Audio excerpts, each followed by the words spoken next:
Now, if memory serves, and we're running a little bit low on time here, so if memory serves, I think there are two audio things right by the statue down here. This is an area that I think merits its own episode to discuss because it's very strange. Uh, come down here. This bothers me. Always has. Editor Noah, Farfetched is over here today. Just want to pop in here because I kind of say something kind of throwaway that this area bothers me and I never explain it. What bothers me about this area is so much of the rest of the game is either a place that's been abandoned or a place that seems to have been left by time. This one area is the only area that looks like it's unfinished. Because what I'm actually standing on, the wood that I'm standing on there, seems to be a temporary area. And the area below has a bunch of stuff. Like you'll see in the next episode, because I don't get to it here, that underneath the floor there are all these statues that I can't get a good look at. And it's weird to be removed from something that seems very important. And when you try to get there, it's actually blocked by rocks, like a cave-in almost. So it's weird that this area seems to be a newly developed area that's over top of an area that's falling apart. Because, like I point out here, that there's the wood floor and it's being suspended on a broken rock pillar. So it's just this whole area of being like old and decrepit with like new stuff on top of it. I don't know, it just doesn't sit well with me. And I just wanted to explain it because I kind of say that as a throwaway line. Who is this guy? So he looks like he's Secret Service trying to tell me not to come in here. He has a sword. Like, look at this technology. And then look at his weapon. Very confusing. Also, where he's looking tells me to go play with this, which is fun.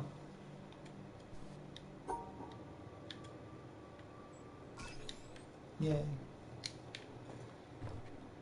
So yeah, giving me some interesting information by looking where he's looking. But I'm also not going to listen to him. I'm also going to go buy him.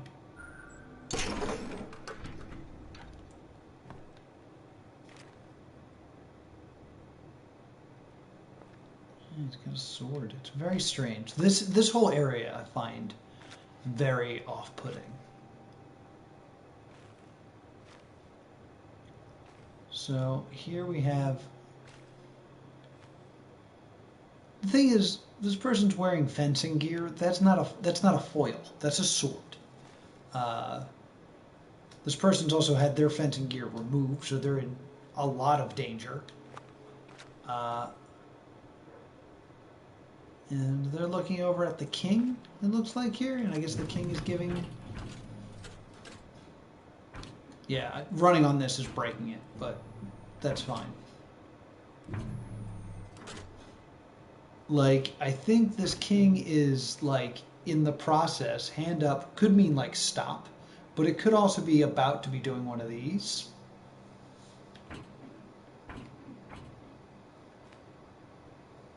Queen's looking at a ring. I assume a queen. I don't know why.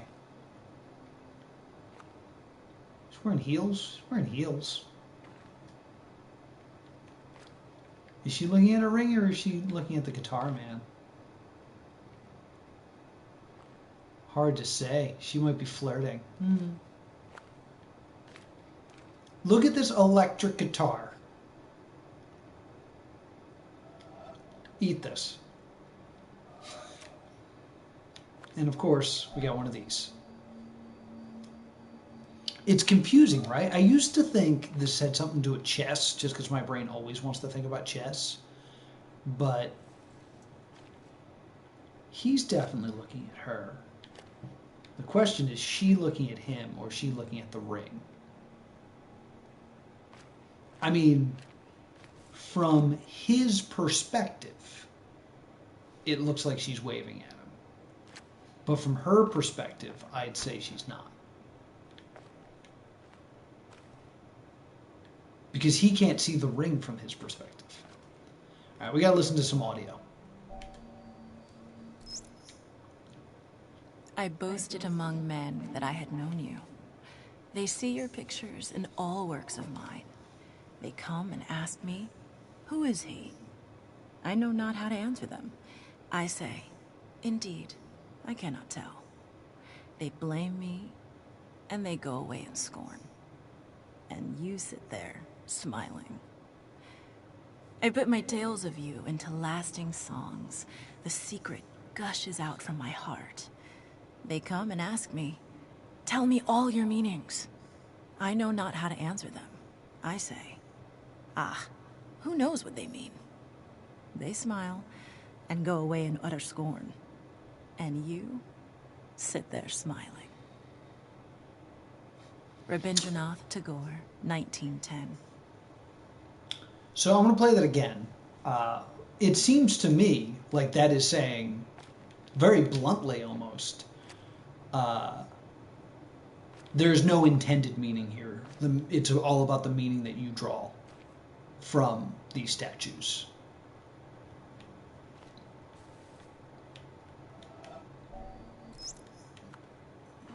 I boasted among men that I had known you.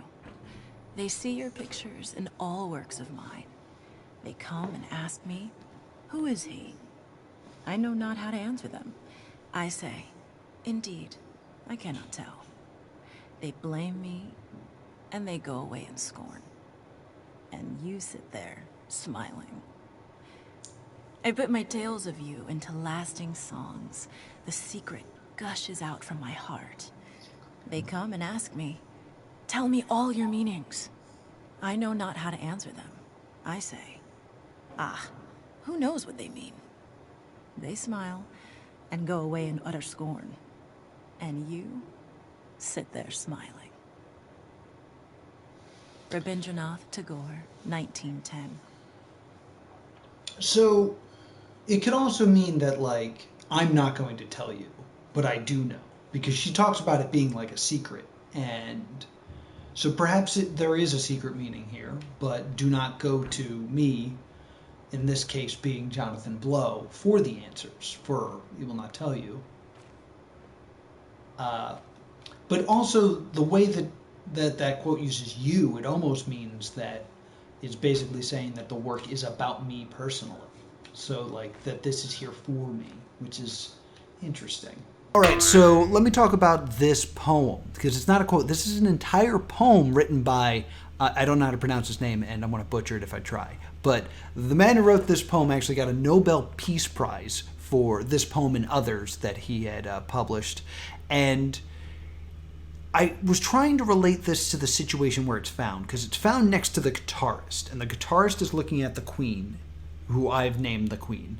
And the queen looks like she's waving. However, if you look from the queen's perspective, she's clearly just looking at her own ring. So I thought maybe this was meant to be the guitarist speaking to a love of his life, because it starts with, I boasted among men that I had known you. So like, it's a big deal that I know you. I have it up over here. And I thought maybe this was like a thing of love, but if you go on, it later says, they come and ask me who is he. So that's not the queen. So maybe he has a thing for the king. Just throwing that as a possibility out there.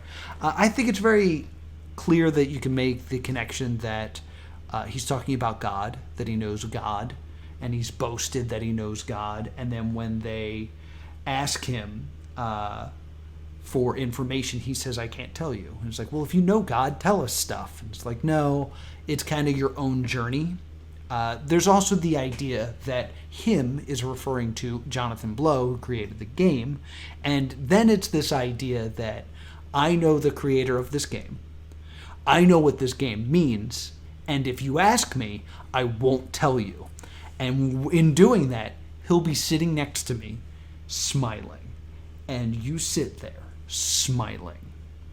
So this is definitely a poem that's directed to a single individual. And I think God is the obvious actual interpretation, but in terms of the game, I think it makes sense that it could be Jonathan Blow, or possibly this is trying to tell a story with the statues that I'm just not seeing right now. Tell me what you think. Before I forget, I kind of recall. Yes, there is more sound here. Let's hear the king's point of view. Our hangnails are incredibly real to us, I had a hangnail. whereas to most of us, the English village of Netherwallop and the high Himalayan country of Bhutan, not to mention the slowly swirling spiral galaxy in Andromeda, are considerably less real. Even though our intellectual selves might wish to insist that since the latter are much bigger and longer lasting than our hangnails, they ought therefore to be far realer to us than our hangnails are. We can say this to ourselves till we're blue in the face, but few of us act as if we really believed it. A slight slippage of subterranean stone that obliterates 20,000 people in some far-off land. The ceaseless plundering of virgin jungles in the Amazon basin. A swarm of helpless stars being swallowed up one after another by a ravenous black hole. Even an ongoing collision between two huge galaxies, each of which contains 100 billion stars. Such colossal events are so abstract to someone like me that they can't even touch the sense of urgency and importance, and thus the reality of some measly little hangnail on my left hand's pinky. We are all egocentric, and what is realist to each of us in the end is ourself. The realest things of all are my knee, my nose, my anger, my hunger, my toothache, my side ache, my sadness, my joy, my love for math, my abstraction ceiling, and so forth.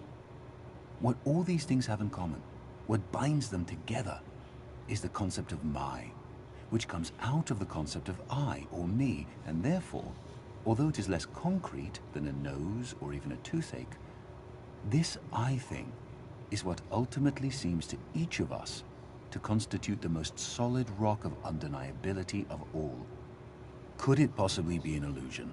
Or if not a total illusion, could it possibly be less real and less solid than we think it is? Could an eye be more like an elusive, receding, shimmering rainbow than like a tangible, heftable, transportable pot of gold? Douglas Hofstadter, 2007. So, basically it's saying that it is harder for someone to comprehend the extinction of hundreds when it happens out of view. But a hangnail on your finger is something you can know very well because it's something that's directly affecting you. Is this to imply that he has a hangnail and he's just kind of like, oh, my hand hurts, and doesn't even bother with the death going on over here? Possibly. I kind of get what it's saying. It's hard to imagine the idea of space, because space is so large, while a hangnail is something I can know very, very well, and you can't know my hangnail, but we both know the same space. Yeah, interesting. It's direct experience versus told experience. Yes, exactly. Douglas talking about hangnails. So I think I pretty much nail it here with Past Noah, where he says basically the idea is if you have a hangnail, it's a thing that you know super well that no one else knows. Even though the cosmos are so big and everyone can see it, you don't know that as well as your own hangnail, and it is impossible for you to know my hangnail. I don't know why it's hangnails. I think they're stupid. I bite them off. In any case, the only thing that I kind of want to throw out there when it comes to this one is there's a lot going on that we don't understand in the game. And we are playing the game, and we think that we know the game. But the cosmos and the coding of it are things that we are unaware of, even though we interact with it every day. I've been playing a lot of Enter the Gungeon, and there's all those stats that are kind of running along in the background. And if you could play the game and never learn about things like magnificence, where if you get too good of an item, you can't get more good items later because it prevents you from having too easy of a run. This could possibly imply that you know your Let's Play of The Witness. You can never understand someone else's Let's Play of The Witness, even though you've played it yourself.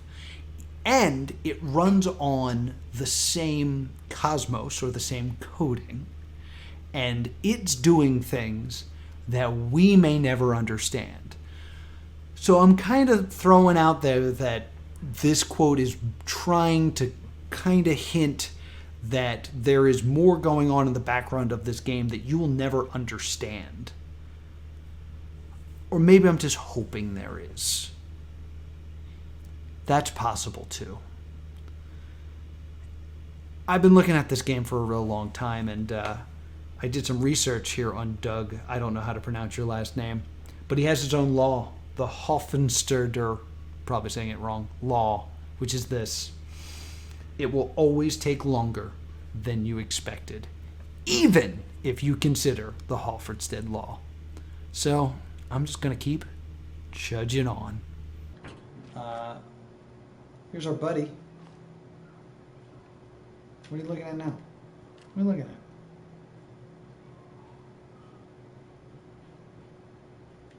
What do you see, bud? Because you're not are you looking at? Yeah, maybe he's looking at the fight. Maybe he's the only one that sees the fight. Interesting.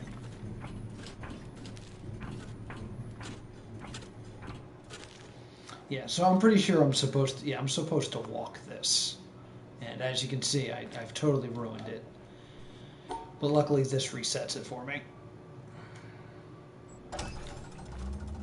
And this will be an area, again, of walking through a maze. The castle is, again, a place that super bothers me.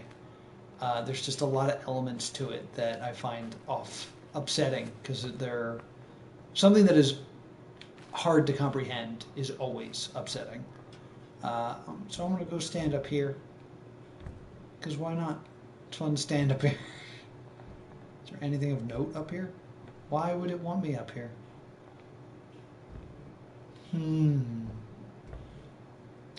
Interesting. All right, well, this has been Solving the Witness. Thank you so much for joining me. So this is a bit of a short one, but that's the end of this episode of Solving the Witness. Here are our takeaways. We're talking about the statues. What do you think the statues represent? I immediately go to chess, just because I think I see a king, a queen, some knights fighting. But it doesn't have to be chess. Not everything that has squares is chess. I definitely feel like these statues are trying to tell us a story. I just don't know what it is, and I don't know if those audio clips have anything to do with it. So what do you think about the audio clips? Who is the he that is sitting and smiling? And what do you think about my hangnail? Nothing, because you don't know it? Did I completely misinterpret that quote? Let me know in the comments down below. And also, while you're down there, why don't you hit subscribe? This way you'll be notified next time when we try to solve the witness.